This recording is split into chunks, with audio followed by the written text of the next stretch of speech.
अंतर। रविवार का दिन था। विनय अपने कमरे में बैठा समाचार पत्र पढ़ रहा था। तभी शीतल वहां पहुंच गई और बोली, अजी सुनते हो? विनय ने अपने चेहरे के सामने से अखबार हटाया और बोला, हाँ भाई हाँ, घर में तुम्हारे और ऑफिस में बॉस की ही तो सुनता आ रहा हूँ। शीतल ने कहा, याद है न तुम्हें? विनय बीच में ही बात काटते हुए बोला, हाँ मुझे सब याद है, चाय पीने के बाद बाजार चलना है। थोड़ी ही देर में शीतल और विनय अपने 4 वर्ष के बेटे बंटी के साथ डिपार्टमेंटल स्टोर पहुंच गए। शीतल ने विनय को एक टोकरी थमाते हुए कहा, लो पकड़ो इसे। इसमें घर के लिए जरूरी सामान डालकर काउंटर पर आ जाओ। दूसरी टोकरी लेकर मैं बंटी के साथ दूसरी ओर जा रही हूँ, इस तरह खरीदारी कम समय में हो जाएगी। दोनों टोकरी उठाकर अलग अलग दिशाओं में मुड़ जाते हैं।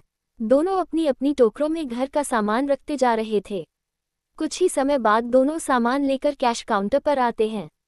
विनय की टोकरी में कुछ बिस्किट के पैकेट देखकर एकाएक शीतल उस पर भड़क गई। वह माथे पर त्योरियां चढ़ाकर कहती है, आपको तो पता है ना, बंटी जल्दी बीमार पड़ जाता है, फिर आपने एक घटिया कंपनी के बिस्कुट क्यों खरीदे? पास खड़ा बंटी अपने प्रति माँ के इस प्यार को देखकर फूला नहीं समाता। शीतल विनय को कहती है, वापस रख कर आइए इन्हें। इस पर विनय शीतल को समझाते हुए कहता है, अरे ये बिस्किट मैंने बंटी के लिए थोड़ी ना खरीदे हैं, ये तो मैंने पिताजी के लिए खरीदे हैं। इस पर शीतल और अधिक भड़क जाती है। वह मुंह बनाकर कहती है, अरे तुम्हारी अक्ल पर क्या पत्थर पड़ गए हैं? इतने महंगे बिस्किट पिताजी के लिए खरीदने की क्या जरूरत थी?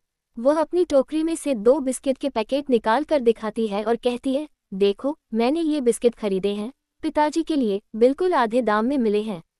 बस चूहे ने कोने से इसे थोड़ा सा कुतर लिया है।